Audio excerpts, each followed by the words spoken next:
Chapter 4 The Spiritual Philosophy of Sri Aurobindo by Bob Smith, Rae Heimbeck, and Sraddhalu Ranade. In the last chapter, Yoga Through the Ages, we looked at an article by Professor Rae Heimbeck that discussed the movement of yoga through history as well as Sri Aurobindo's philosophy. In an attempt to get to the essential principles of integral yoga, we reflected on the writings of Sri Aurobindo from the early chapters of the Synthesis of Yoga. Hatha Yoga, Raja Yoga, Tantra Yoga, the Triple Path, and the synthesis of all the systems of yoga were discussed. In this chapter, we will explore the life and works of Sri Aurobindo, first through the writings of Professor Rae Heimbeck, and then through the writings of Sri Aurobindo. How does integral yoga work? What are the essential teachings of integral yoga?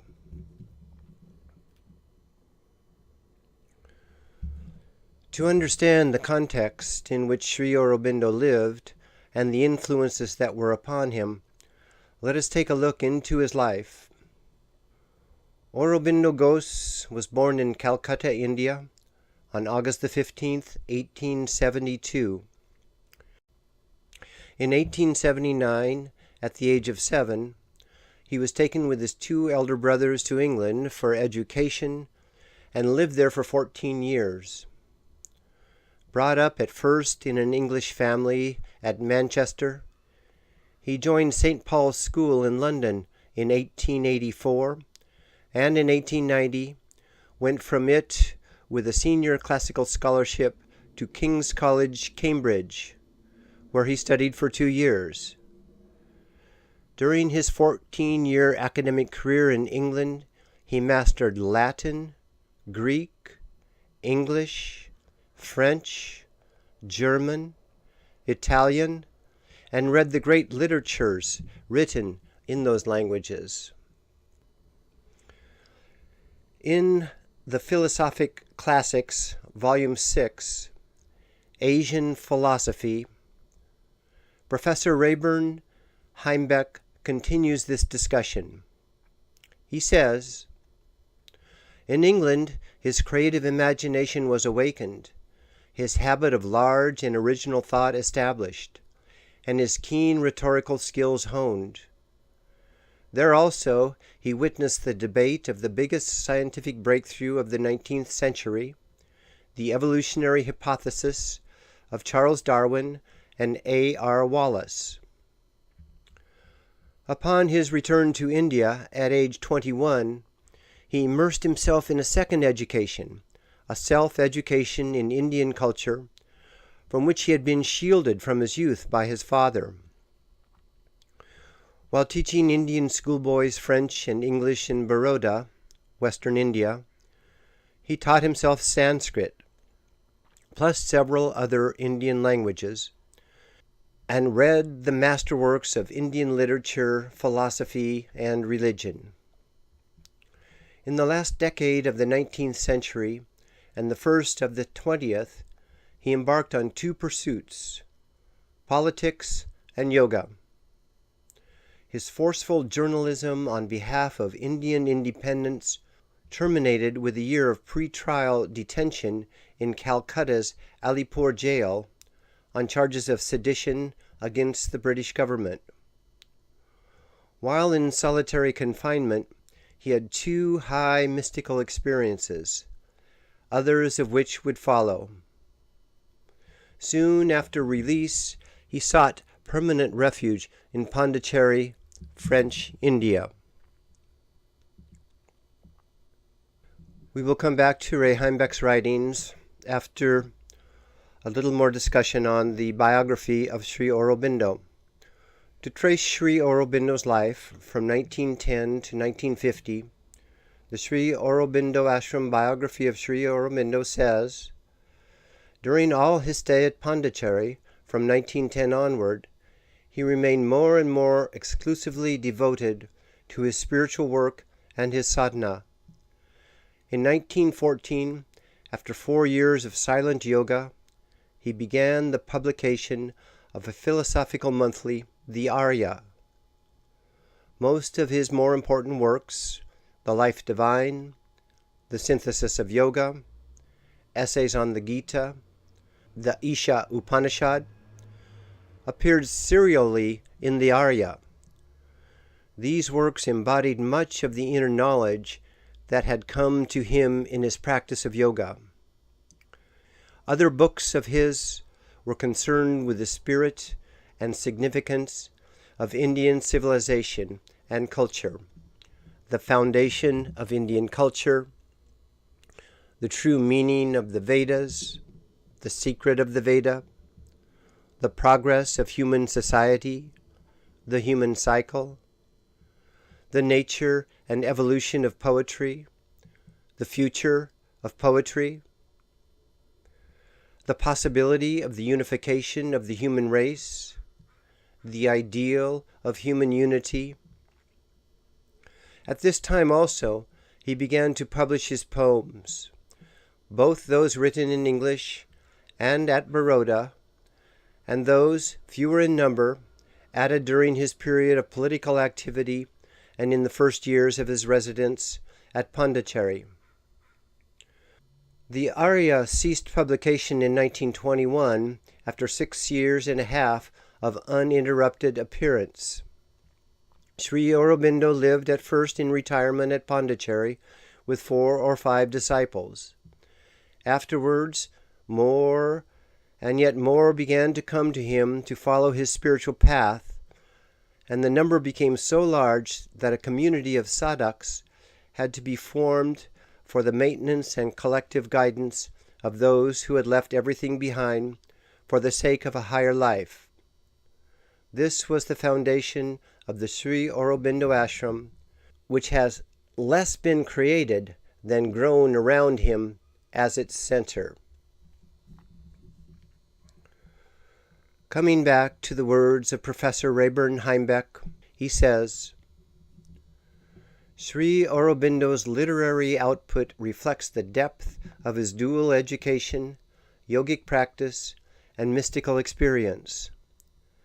His collected works fill 35 volumes. Included are poetry, drama, short stories, literary criticism, political journalism, exceptional studies of Sanskrit classics, cultural essays, writings on yoga and philosophy. 3 works are looked upon as his masterpieces. The Life Divine, 1,100 pages, is the articulation of his full philosophy. Savitri, 800 pages, is the transposition of that philosophy into epic poetry. Synthesis of Yoga, 900 pages, is the application of that philosophy to the practice of yoga. He wrote mostly in English and has been translated into numerous foreign languages. Continuing with quotations from Asian philosophy, let us hear further from Professor Heimbeck as he describes the philosophy of integral yoga. He says, a synopsis of the Life Divine will provide a digest of Sri Aurobindo's integral philosophy. The overarching theme is the evolution of the divine. There is one all-inclusive reality, the divine, Brahman. Brahman encompasses within its form 7 latent forms. The 7 forms are pure being, pure consciousness, pure delight, supermind, mind, life, and matter. Cosmic evolution is the progressive manifestation in the universe of the 7 planes.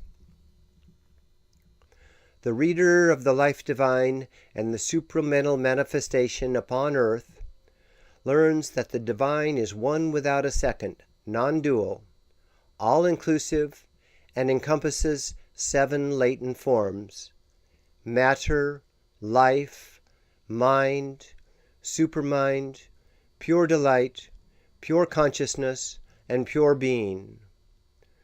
The divinity evolves into the cosmos by progressively externalizing the forms implicit within its own unity, producing finally on earth the divine life in a divine body. Sraddhalu Ranade will give us a summary of the spiritual philosophy of Sri Aurobindo in the following talk that he gave on February the 15th, 2019 at the Savitri Bhavan in Auroville, India, produced by Integral Studies TV.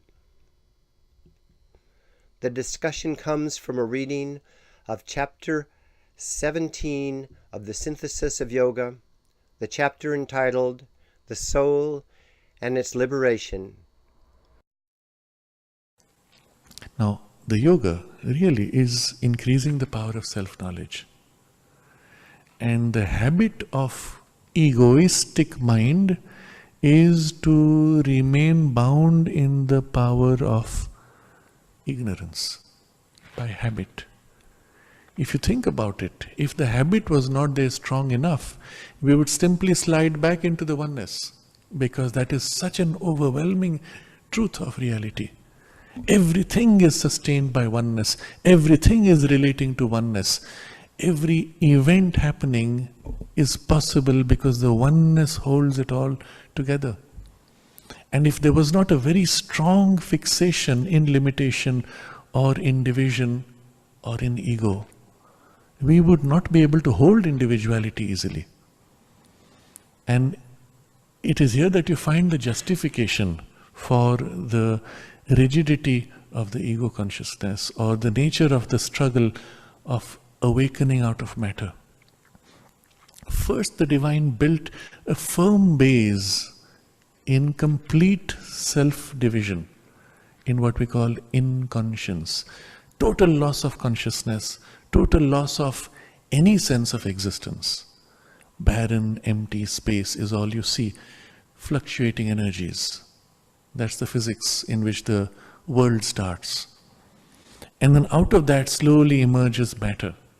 And because it's emerging out of this extreme opposite, the matter has this dullness, inertia, unconsciousness, rigidity.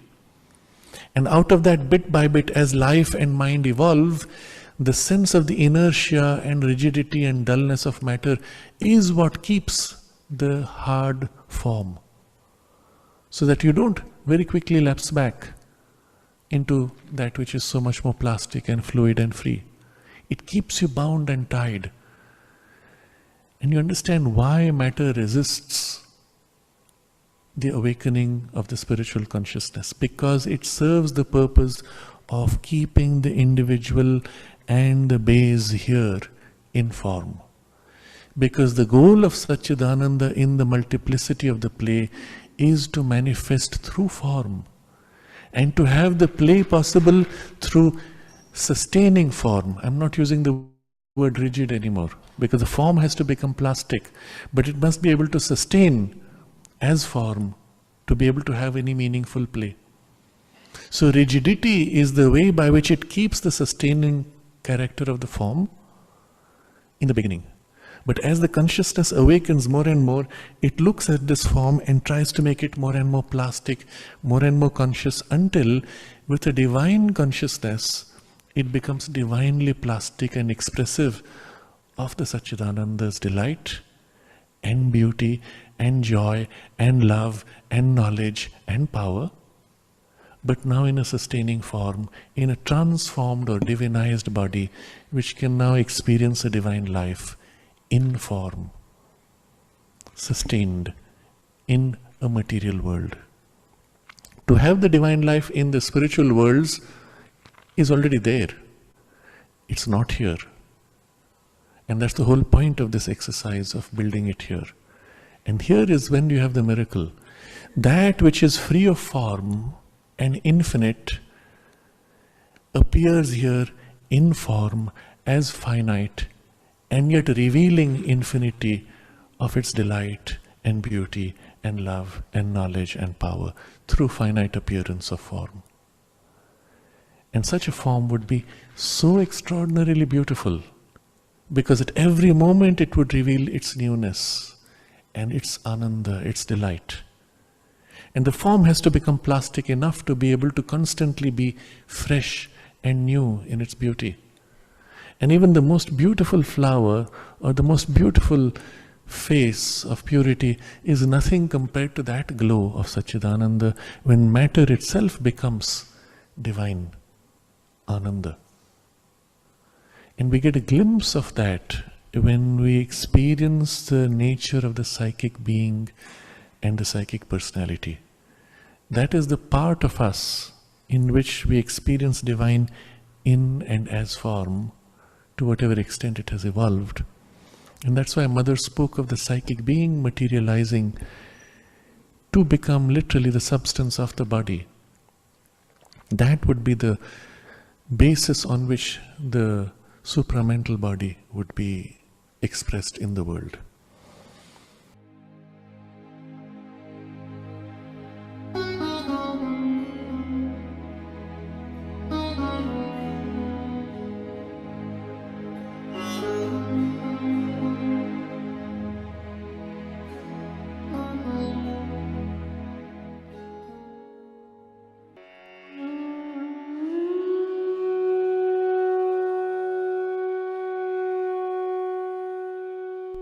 Our being has two poles of existence.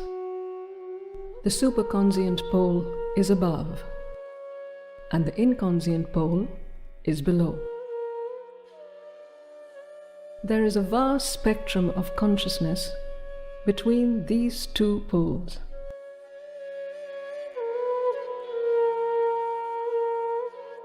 Our mind can access only a small range of consciousness that lies in between these two poles.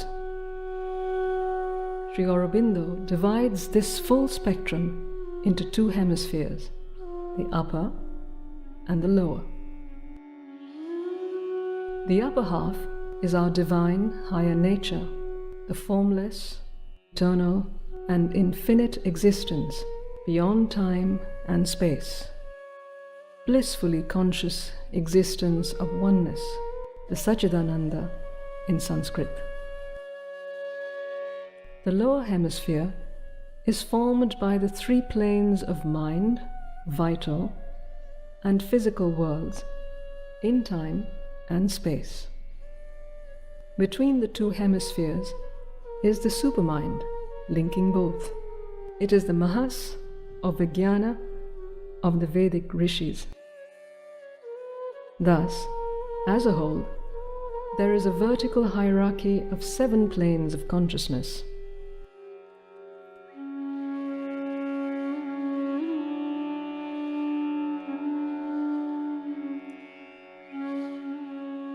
The Supermind is the creative power that builds the worlds.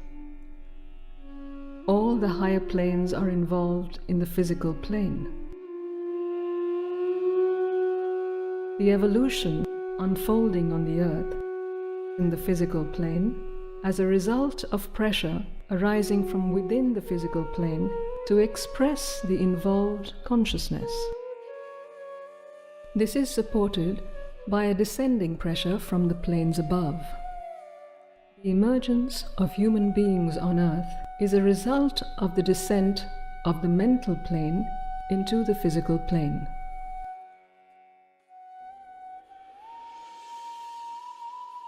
A yogi can consciously ascend to the higher planes. Within the mental plane itself, there are spiritual ranges.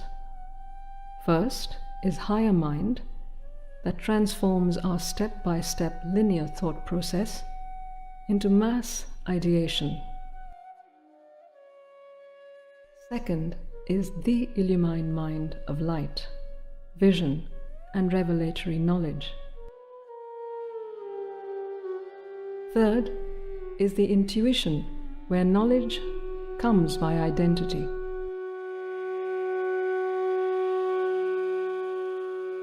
and the fourth is overmind, the highest spiritual range of the mind. The overmind universalizes consciousness, brings cosmic consciousness and action.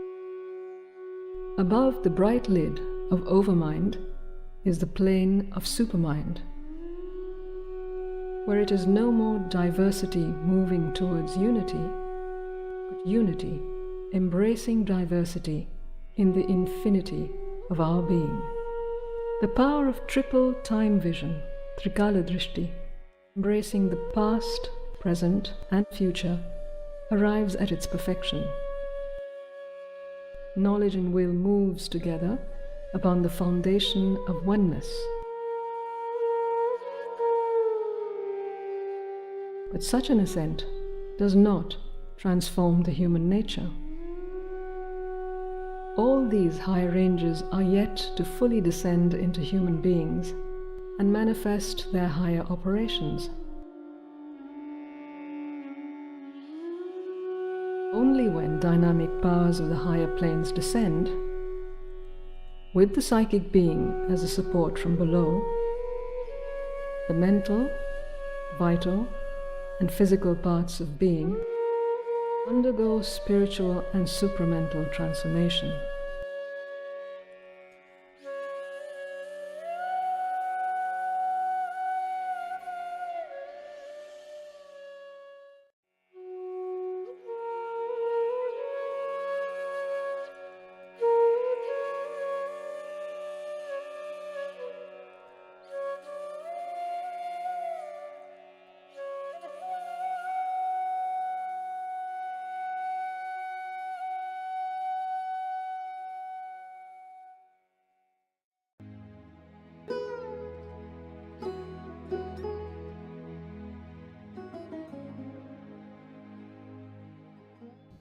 We will end the chapter with words from Sraddhalu Ranade on the spiritual philosophy of Sri Aurobindo. Again, the words come from the talk that he gave on February the 15th, 2019 at the Savitri Bhavan in Auroville, India. The discussion comes from a reading of chapter 17 of the Synthesis of Yoga. At the beginning of the talk, Sraddhalu Ranade says, we have been studying in Sri Aurobindo's Synthesis of Yoga the chapter titled The Soul and Its Liberation. In the last four paragraphs, or rather in the first four paragraphs that we have read so far, in each we saw a perspective and approach of the one Sat-Chit-Ananda. It's as if the Sat-Chit-Ananda looks at itself in this way, and in that way, and in another way, and still another way. And in the fifth paragraph that we will take up today, it is another perspective of the Sat-Chit-Ananda. In the experiential journey of this chapter, it is always the oneness that has predominated, which was seen in the previous two chapters, in the chapter called Oneness and subsequently in the chapter called The Soul and Nature. We saw the one Sat-Chit-Ananda taking this double poise of soul and nature, of Sat as existence, and then Chit, consciousness and power of consciousness, which is nature. And looking back, in the first paragraph of this chapter, we dwelt on the sense of acceptance of nature in the integral yoga and in the integral yoga of self-knowledge, considering that nature is the consciousness and power of the Sat, of the Sat-Chit-Ananda, that nature is not separate from the Purusha. The yoga itself must accept both and cannot leave nature separate. We have to live in the divine, in the infinite, and not in the ego, but at the same time not apart from nature, not apart from others, not apart from earth and the mundane existence. Even as the divine himself is very much present in everything, in the most mundane, although living in an absolute power, freedom, and knowledge. So too our liberation must be transcending ignorance, bondage, weakness, living in the divine consciousness in relation to the world and with nature, with a divine power, freedom, and self-knowledge. What does that mean, to have that divine power and freedom in embracing the whole of nature? Will be part of the discussion which will be following as we develop the study in the rest of the chapter. Throughout, there is also the sense of the delight. If Sat is the aspect of the Purusha consciousness, and Chit is the aspect of the Prakriti consciousness, there is also the delight of their union and their play. When the Sat knows itself in its delight and pours itself out in its delight, it is only a double term of its delight to know itself in oneness and to know itself in multiplicity, in its consciousness and power of consciousness. So in the next paragraph, in the second paragraph, it is this theme which he highlights, that in this play of duality, it is always a oneness finding itself out in the variations of its own duality. And this is the whole play of the soul with nature in the cosmic birth and becoming. So throughout, there is the sense of revealing oneself in all the aspects, concealing and rediscovering, and the whole play of these relationships of soul with nature, but always, everywhere, one Sat-Chit-Ananda without limit. Its unity is indestructible. It can pour out into the most extreme and the most opposite, even the dramatically contrary extremes of possibilities, and then have them clash together in the play. But even in that, it is always Sat-Chit-Ananda meeting Sat-Chit-Ananda. It is never something other which bumped into you by some force of necessity or some otherness which is fundamentally separate. Always, even in the most disconnected things, in the most intense collisions, it knows its unity, it knows itself in the other and as the other. And therefore we have to get back in our consciousness to this underlying eternal oneness.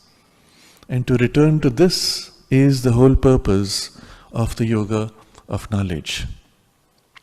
One of the implications of this second paragraph and this sense of unity even in collision of opposites is that there is only one universe. In modern science, there is a lot of speculation on multiple universes.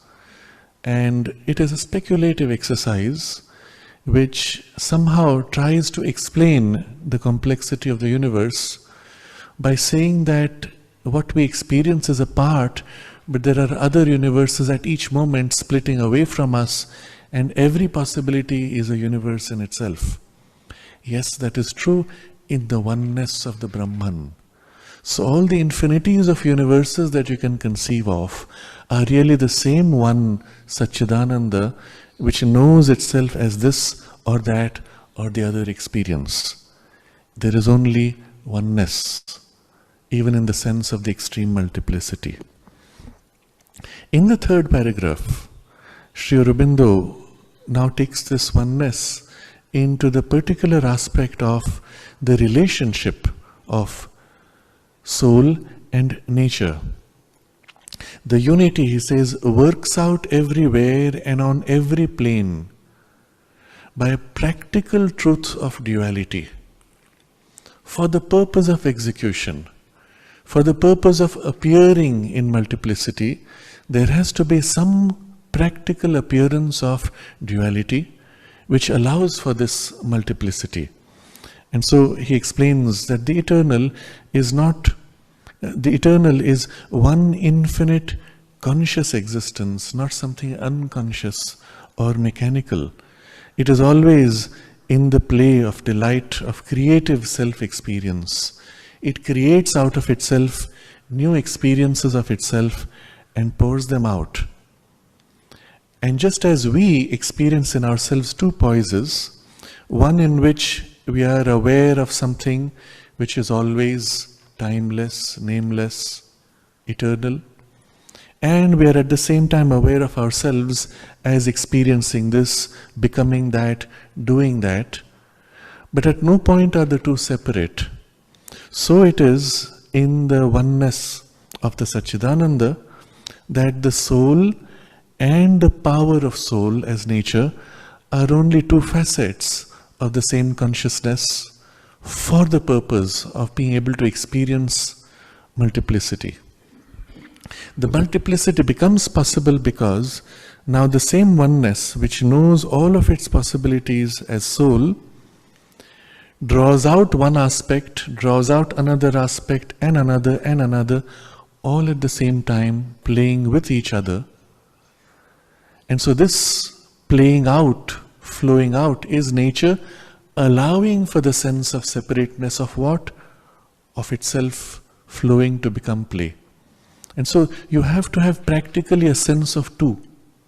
One in which all is held in oneness, and then against that oneness, the emphasis on the multiplicity of that oneness becoming so many things.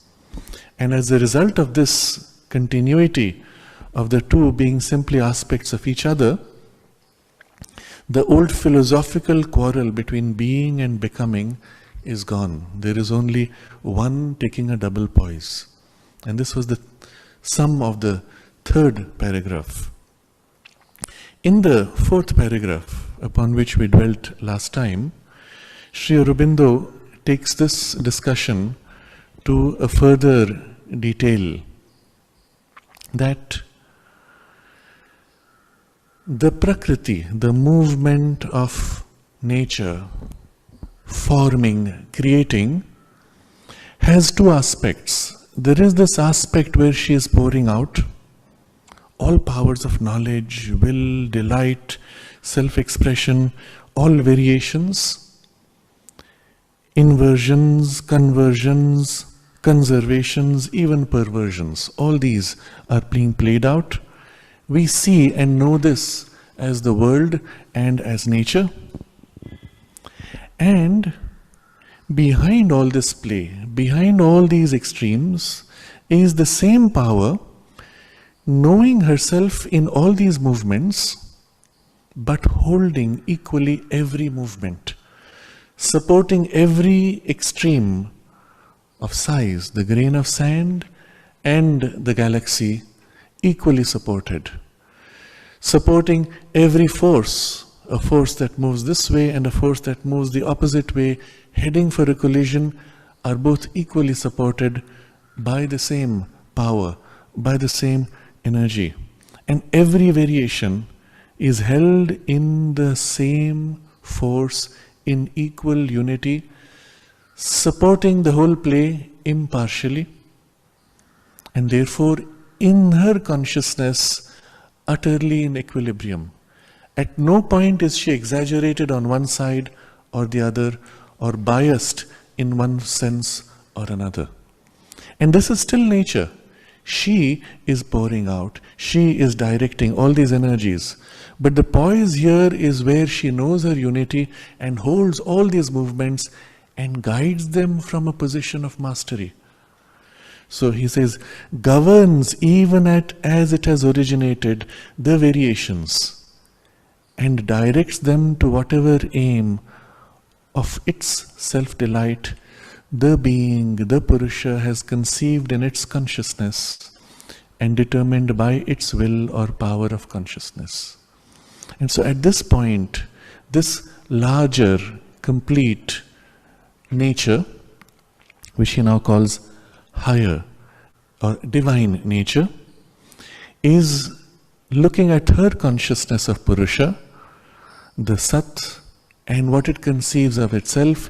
She draws out that sense and executes, fulfills the purpose of his intention, of his delight. Down to the tiniest detail she forms until she creates and expresses him in and through the flower. And as she fulfills him in the flower, she also fulfills him in the bee. She also fulfills him in the tree, as in the mountain, as in the planet, as in the galaxy, as in the totality of the whole universe. And so this poise of nature is extremely important now for us to recognize as different from the surface movement of nature that we are familiar with, where we do not see the underlying oneness. We see flower, we see bee, and we see tree, and we see some relationship between them. Sometimes the relationship is of conflict, as the goat comes to eat the flower and tears its petals, or a human comes and cuts the flower and places it elsewhere. But always to her consciousness in divine nature, it is herself fulfilling through all these forms what he, as the divine being, Purusha, has conceived and wishes to enjoy, and she fulfills it. So we see something very important here. There is the divine Purusha, there is the divine nature, and then there is the movement of divine nature as she flows into all the details where we no more see the divinity or the underlying equality which supports in oneness impartially. We see now only separateness and tensions and conflicts and play of separateness, which we will now call lower nature. But supporting behind is always the divine nature. And the divine nature knows always the Purusha. She is one with the Purusha even as she executes his will and his delight. So that is the divine nature into unity with which we have to get back by our yoga of self-knowledge. What do we become when we know the divine nature?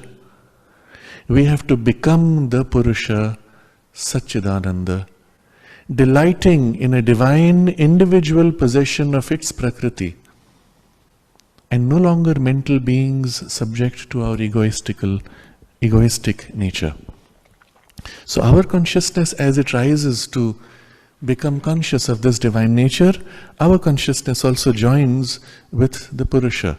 But he names it now the Purusha with a capital P, the Purusha Sat-Chit-Ananda. That is, it lives in the consciousness of Sat-Chit-Ananda, in this underlying oneness, and not in the fragmented piece that was the mental little ego earlier.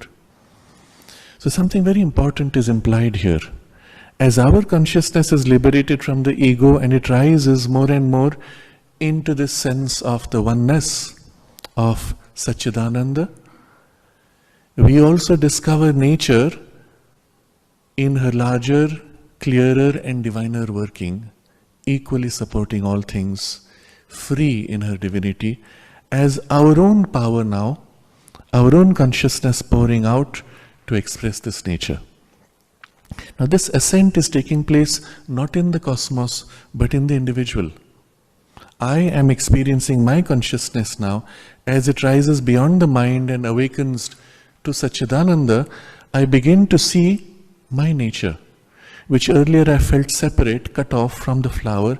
I begin to experience that as my hand holds the flower, it is the same energy, the same consciousness in the flower as in the hand.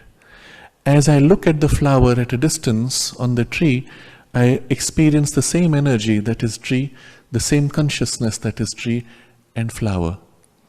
And increasingly, as my consciousness rises into Sat-Chit-Ananda, I experience my nature as an expression of my own liberated consciousness. How far does it go? As far as I choose to experience myself one with nature. I am already one with the whole of nature, in the infinity, in the oneness.